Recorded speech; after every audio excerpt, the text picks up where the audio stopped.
अरे हटाओ ये चाय और नाश्ता। जब किस्मत ही फूटी हो तो पकवान भी जहर लगते हैं। 7वीं बार। हाँ, 7वीं बार कोई लड़का उसे बिना देखे ही दरवाजे से लौट गया, सिर्फ इसलिए क्योंकि वो दिखने में कोयले जैसी काली है। चिल्लाने से क्या होगा जी। हम भी तो जानते हैं कि सावित्री को भगवान ने फुर्सत में बैठकर कालिक से बनाया है। अब तो गांव वाले भी कहने लगे हैं कि इस घर में अंधेरा पैदा हुआ है। मुझे तो डर है कि इसकी वजह से हमारी छोटी बेटी रूपा का भाग्य न रुक जाए। पिताजी, मैंने चाय बना दी है, आप थोड़ा पी लीजिए। आपकी तबीयत। दूर रहे मुझसे। तेरी परछाई भी अपशकुन है। जिस दिन तू पैदा हुई थी उसी दिन मेरी दुकान में आग लगी थी, और आज देख, तेरी वजह से पूरे समाज में मेरी गर्दन झुकी हुई है। जा, अंदर जाकर मुंह छुपा ले अपना। सावित्री का कलेजा छन्नी हो गया।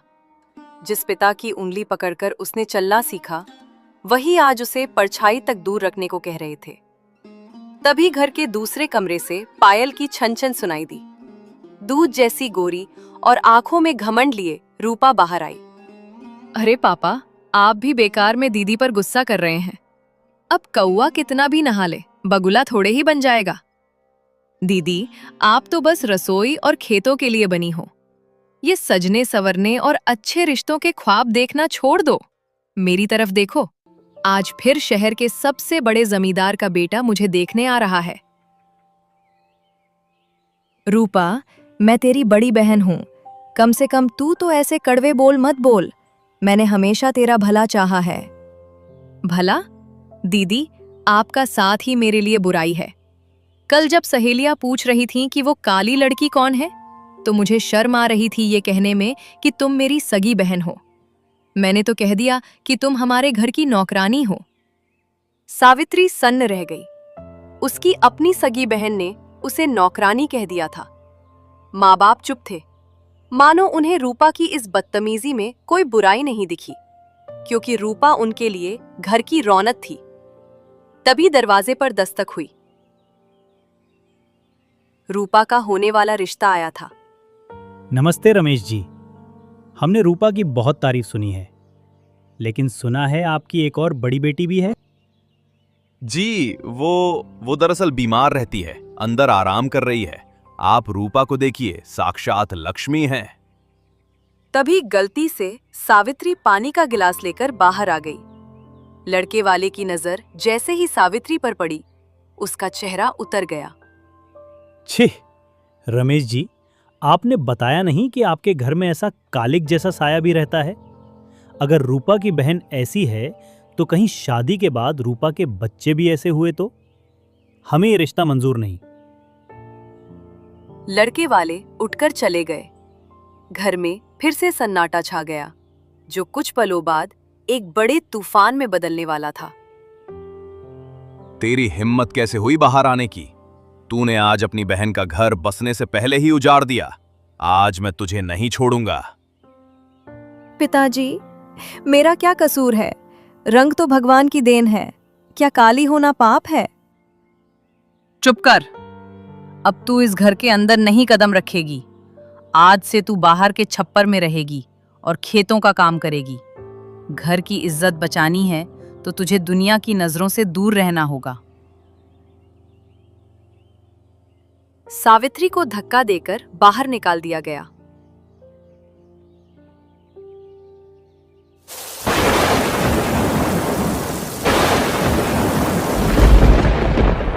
रात का अंधेरा था और आसमान में बिजली कड़क रही थी।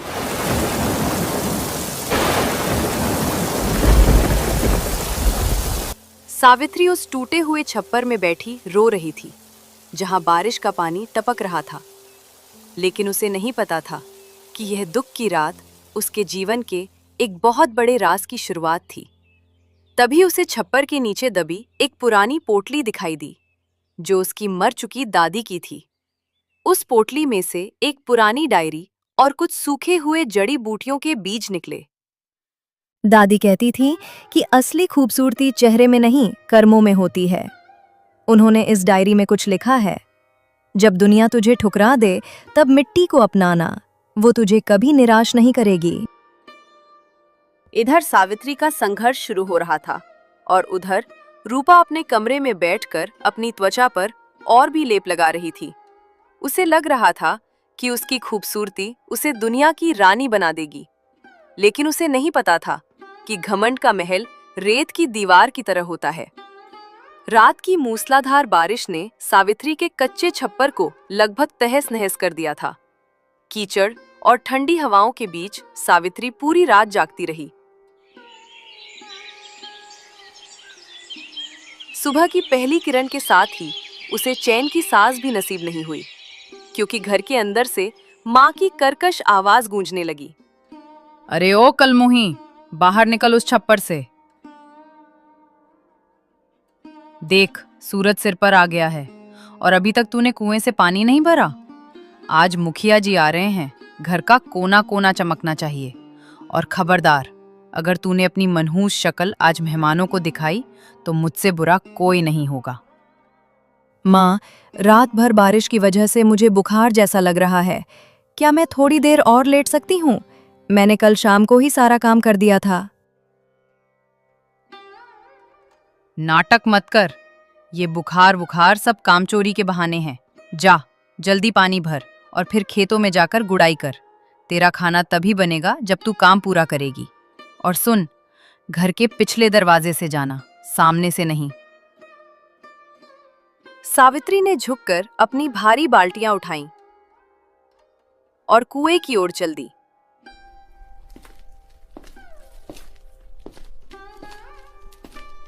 रास्ते में गांव की औरतें उसे देखकर अपने पल्लू से मुंह ढक लेती, मानो उसे देखना भी कोई पाप हो। आज गांव के बड़े मुखिया के बेटे का रिश्ता रूपा के लिए आने वाला था और पूरे घर को किसी दुल्हन की तरह सजाया जा रहा था। उधर घर के आलीशान कमरे में रूपा रेशमी गद्दे पर लेटी अपनी सहेलियों से घिरी हुई थी। अरे रूपा, सुना है मुखिया का बेटा शहर से पढ़कर आया है। वो तो बहुत हैंडसम है। तेरी तो किस्मत खुल गई।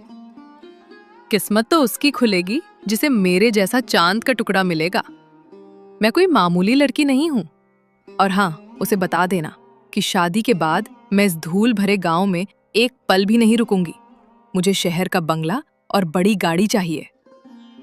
पर रूपा, तेरी बड़ी बहन सावित्री का क्या होगा? लोग कह रहे थे कि उसकी शादी की उम्र निकली जा रही है। उसकी शादी? अरे, उसके लिए तो कोई यमराज भी ना आए। वो तो बस हमारे घर की मुफ्त की कामवाली है। पापा ने उसे घर से निकाल दिया है। अब वो बाहर छप्पर में रहती है। उसकी किस्मत में सिर्फ गोबर उठाना और धूप में जलना लिखा है। दोपहर हुई। मुखिया जी अपने बेटे आर्यन के साथ घर पहुंचे। आर्यन एक सुलझा हुआ और शांत स्वभाव का लड़का था। घर में मेहमानी शुरू हुई। रूपा सज धजकर बाहर आई। उसने चेहरे पर इतना पाउडर और क्रीम थोपा था कि उसका असली चेहरा पहचानना मुश्किल था। वाह रमेश जी, आपकी बेटी तो वाकई परी जैसी है। आर्यन बेटा, तुम्हें लड़की पसंद है? पिताजी, चेहरा तो अच्छा है, पर इंसान कैसा है ये जानना जरूरी है। रूपा जी, क्या आप घर के कामकाज में हाथ बटाती हैं या समाज सेवा में आपकी कोई रुचि है? कामकाज? अरे नहीं आर्यन जी, मेरे हाथ बहुत कोमल हैं। मैं रसोई का धुआं बर्दाश्त नहीं कर सकती। हमारे यहाँ तो नौकरानी सब कर लेती है। मैं तो बस अपनी खूबसूरती और फैशन पर ध्यान देती हूँ। आर्यन ने दूर खेत में तपती धूप में काम कर रही उस लड़की को देखा, जिसके चेहरे पर पसीना और हाथों में छाले थे, लेकिन फिर भी वो मेहनत से जुटी थी। आर्यन को रूपा की बातें सुनकर थोड़ा अजीब लगा। नौकरानी? वो तो आपकी बड़ी बहन जैसी लग रही है। मैंने सुना है आपकी एक बड़ी बहन भी है। अरे नहीं नहीं साहब, वो तो बस एक अनाथ लड़की है जिसे हमने आश्रय दे रखा है। आप रूपा की बात कीजिए। झूठ की बुनियाद पर रिश्ता पक्का होने ही वाला था कि तभी अचानक आसमान में बादल छा गए और धूल भरी आंधी चलने लगी। रूपा की आंखों में धूल पड़ गई और वो चीखने लगी, बचाओ, मेरी आंखें, मेरा मेकअप खराब हो रहा है। माँ, जल्दी गुलाब जल लाओ, मेरा चेहरा जल रहा है। रूपा का पागलपन देखकर मुखिया जी और आर्यन हैरान रह गए। मामूली सी धूल पड़ने पर रूपा ऐसे बर्ताव कर रही थी जैसे उसकी जान निकल रही हो। तभी सावित्री दौड़ती हुई आई। उसके हाथ में कुछ कड़वी नीम की पत्तियां और ठंडा पानी था। रूपा, घबरा मत, ये ले, इससे आंखें धो ले, जलन कम हो जाएगी। दूर हट गंदी लड़की, तेरे काले हाथों से मुझे छुएगी तो मैं भी काली हो जाऊंगी। जा यहाँ से, मेरा पूरा मूड खराब कर दिया इस बदसूरत ने। आर्यन ये सब देख रहा था। उसे समझ आ गया कि गोरे चेहरे के पीछे एक बहुत ही बदसूरत और अहंकारी दिल छुपा है। उसने अपने पिता का हाथ पकड़ा और खड़े हो गए। क्षमा कीजिएगा रमेश जी, हमें ये रिश्ता मंजूर नहीं है। जिसकी जुबान और दिल इतना कड़वा हो वो हमारे घर की बहू नहीं बन सकती। खूबसूरती वक्त के साथ ढल जाती है, पर तमीज और संस्कार उम्र भर रहते हैं। मुखिया जी और आर्यन चले गए। रमेश और सुमित्रा का सिर शर्म से झुक गया, लेकिन उनका गुस्सा रूपा पर नहीं बल्कि बेचारी सावित्री पर निकला। तू आई ही क्यों वहां? तेरी वजह से आज फिर मेरी नाक कट गई। तुझे चैन नहीं पड़ता जब तक तू अपनी बहन का बुरा नहीं देख लेती। पिताजी, मैं तो बस मदद करने आई थी। मदद नहीं, तूने आग लगाई है। अब सजा भुगत। आज से तुझे 2 वक्त की रोटी भी नहीं मिलेगी। जा, उस बंजर जमीन पर जाकर गड्ढे खोद, शायद वहीं मर जाए तो हमारा पीछा छूटे। सावित्री को फिर से बेइज्जत करके निकाल दिया गया। वो भूखी प्यासी उस बंजर जमीन पर पहुंच गई जहां कोई घास का तिनका भी नहीं उगता था। उसने रोते हुए वही पुरानी दादी की पोटली निकाली और उसमें से वो अजीब काले बीज निकाले। सब कहते हैं मैं पत्थर दिल हूँ, मैं काली हूँ। ऐ धरती माँ, अब तू ही मेरा सहारा है। लोग कहते हैं यहाँ कुछ नहीं उगेगा, पर मैं इसे अपने आंसुओं से सींचूंगी। सावित्री ने वो बीज बो दिए, लेकिन उसे पता नहीं था कि गांव का लालची साहूकार और उसका बेटा अब इस गांव पर नजर रखे हुए है। उसे लग रहा था कि सावित्री उस बंजर जमीन में कोई जादू कर रही है। इधर रूपा अपने कमरे में बंद होकर रो रही थी, लेकिन दुख में नहीं बल्कि गुस्से में। उसने ठान लिया था कि वो सावित्री को इस गांव से ही निकाल फेंकेगी। हफ्ते बीतते गए। गांव में भीषण सूखा पड़ा था। कुएं सूख चुके थे और बड़े बड़े जमींदारों के लहलहाते खेत अब पीली घास के ढेर बन गए थे। पूरे गांव में त्राही त्राही मची थी। लेकिन गांव की सरहद पर स्थित उस बंजर जमीन के टुकड़े पर कुछ अजीब हो रहा था। सावित्री ने अपने पसीने और अटूट विश्वास से उस जमीन को सींचा था। जहां एक घास का तिनका नहीं उगता था, वहां अब गहरे नीले और सुनहरे रंग के फूल खिलने लगे थे। ये कोई साधारण फूल नहीं थे, बल्कि नील कमल की एक दुर्लभ प्रजाति थी, जिसकी खुशबू पूरे गांव की हवाओं में घुलने लगी थी।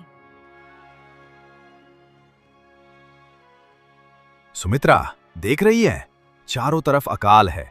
मेरा अनाज का गोदाम खाली पड़ा है, पर उस कलमुही सावित्री के बंजर खेत में हरियाली छा रही है। लोग कह रहे हैं उसने कोई जादू टोना किया है। जादू नहीं, ये तो हमारे खानदान की बदनामी है। लोग कह रहे हैं कि घर की बड़ी बेटी काली जादूगरनी बन गई है।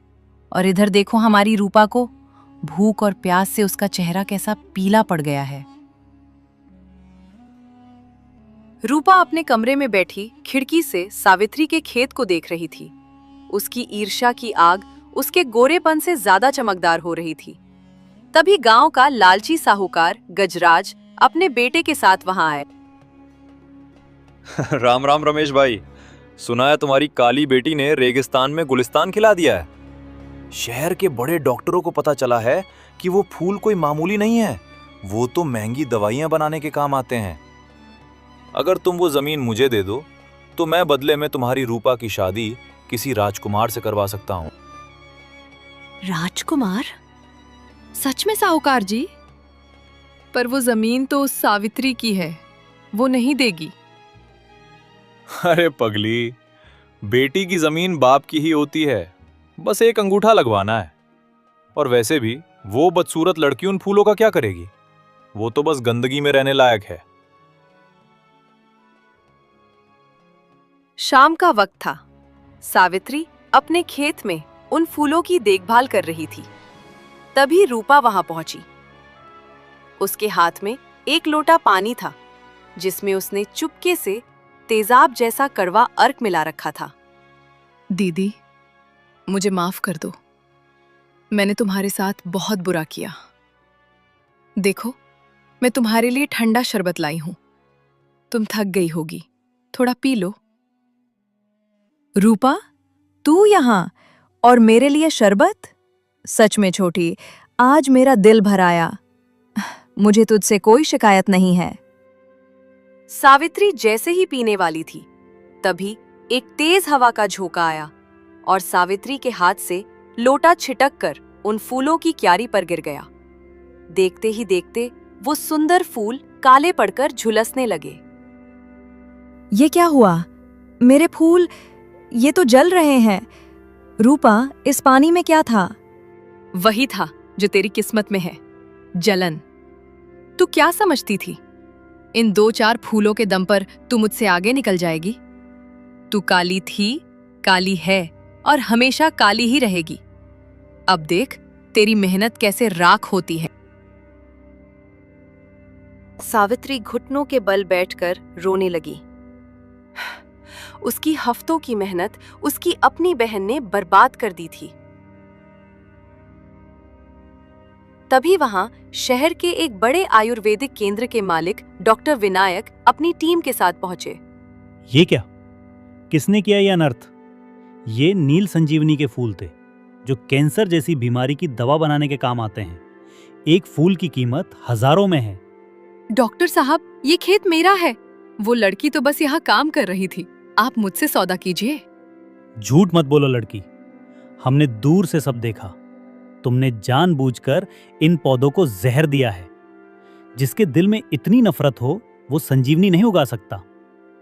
सावित्री बेटी, उठो, रो मत। तुम्हारी मेहनत का फल मिट्टी नहीं होने देंगे। डॉक्टर विनायक ने सावित्री का हाथ थामा और उसे सहारा दिया। तभी साहूकार और रमेश भी वहां पहुंच गए। डॉक्टर साहब, ये मेरी बेटी है, मैं इसका पिता हूं। ये जमीन मेरी है, साइन कहाँ करना है? माफ कीजिएगा रमेश जी, पर जिस बेटी को आपने घर से निकाल दिया, उसकी संपत्ति पर आपका कोई हक नहीं। सावित्री, हम तुम्हें शहर ले चलेंगे। वहां तुम हमारे रिसर्च सेंटर की हेड बनोगी। तुम्हारी मेहनत और तुम्हारे हुनर की कद्र हम करेंगे। सावित्री ने अपने आंसू पोंछे और खड़ी हो गई। उसने अपने पिता और रूपा की तरफ देखा। उसकी आंखों में अब डर नहीं, बल्कि एक चमक थी। पिताजी, आपने मुझे अंधेरे में धकेला, पर शायद उस अंधेरे ने ही मुझे अपनी रोशनी ढूंढना सिखाया। रूपा, तेरा गोरापन तुझे मुबारक हो, पर याद रखना, जिस मिट्टी का तूने मजाक उड़ाया, उसी मिट्टी ने आज मुझे पहचान दी है। सावित्री शहर जाने की तैयारी करने लगी, लेकिन कहानी यहाँ खत्म नहीं होती। रूपा की ईर्ष्या उसे एक खतरनाक कदम उठाने पर मजबूर करने वाली थी। उसने रात के अंधेरे में सावित्री के बचे हुए बीजों को चुराने की योजना बनाई, पर उसे नहीं पता था कि उन जादुई बीजों का एक भयंकर रहस्य भी था।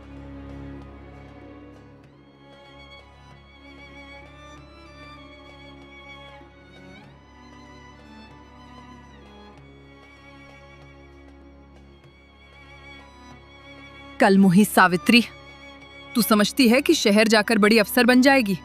ये बीज तो अब मेरे होंगे। मैं इनसे अपना ऐसा बगीचा बनाऊंगी कि दुनिया मेरे कदमों में होगी। तेरी ये काली किस्मत कभी नहीं बदलेगी। रूपा ने सावित्री की तकिया के नीचे से वो पुरानी पोटली निकाल ली। उसे लगा कि उसने खजाना जीत लिया है।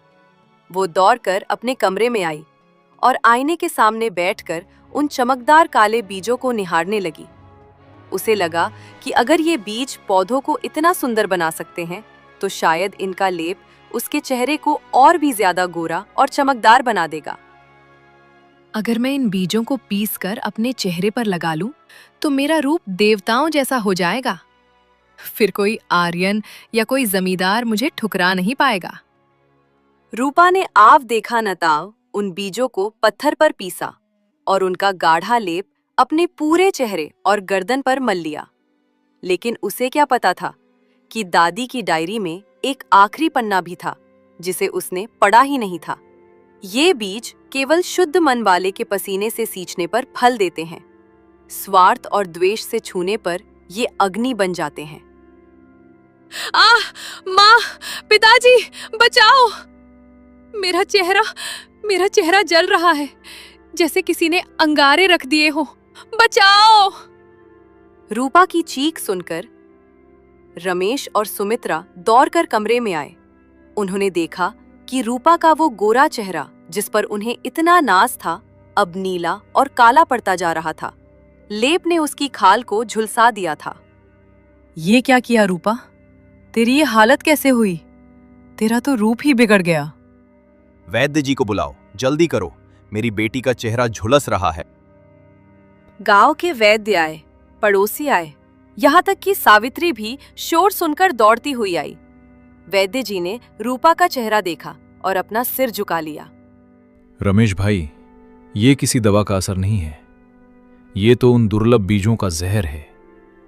जो बीज दवा बन सकते थे, गलत नियत से इस्तेमाल करने पर उन्होंने अपना असली रूप दिखा दिया।